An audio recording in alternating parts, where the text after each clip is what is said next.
السلام عليكم، ان شاء الله تكونوا كامل بخير وعلى خير. مرحبا بكم معايا في قناتكم انشغالات امرأة جزائرية. كما رانا نشوفوا الاطلالة جد رائعة، سهيلة بالشهب بميك اب الباربي اللي راه داير حالة هذا العام بالنسبة للعرايس اللي راهم معانا في الصفحة، يعني اللي تكون جريئة وحابة دير هذا الميك اب. راح نحط لكم عند من ديرتو وشكون دارتو لها. بالنسبة للميك اب دارتو عند شاناز بيوتي اللي كنت حطيت لكم فيديو ليها.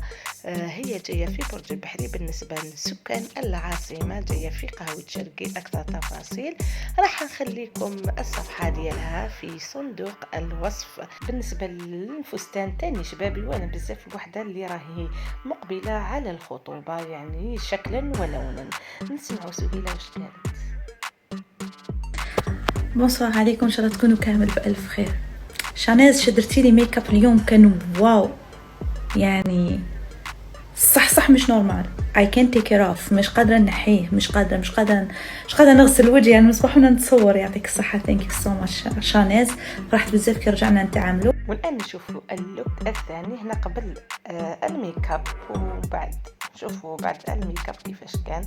هذه الإطلالة الثانية سهيلة بالشهب بميك اب الباربي كما قلت لكم، اللي راح يدير حالها الصيف تاع 2023. كما نشوفوا حتى العدسات تبان جد طبيعية، يعني عجبتني نوع العدسات اللي راهي دايرتهم. اللي حبت نخلي لها يعني الصفحة اللي تبيعهم راح نخليهم لكم في صندوق الوصف. انا مجرد يعني مانيش ندير لا اشهار لا والو، لكن كي تعجبني الحاجة نحب نحطها ونشاركها معكم. بالنسبة للعرايس كاين العرايس اللي معنا يحبوا توجيهات، يحبوا يعرفوا نوع المكياج اللي يدوه معاهم، نوع العدسات المليحة. هنا بالنسبة في العاصمة أو في الجزائر يعني يحبوا تاني يعرفوا لي ميك اب ارتست اللي كاين هنا في العاصمة. بالنسبة لي أنا في المنطقة اللي راني عايشة فيها ما كاش أفضل من شاناز بيوتي اللي راهي كما قلت لكم جاي في العاصمة. أصلا ما على بلاش باللي راني دايرة فيديو ليها، لكن أعمالها كما راكم تشوفوا هي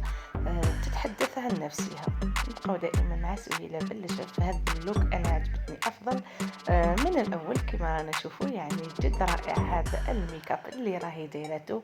هذا تاني ميك اب الباربي، يعني بالنسبة للعرايس الجريئات هو جاي في السامبل، لكن كاين اللي ما يحبوش يديروه، كل واحد وذوقه. انا عجبني بالبزاف هذا الميك اب اللي درته سهيلة، يعني سهيلة اصلا شابة، زاد برص جمالها اكثر واكثر.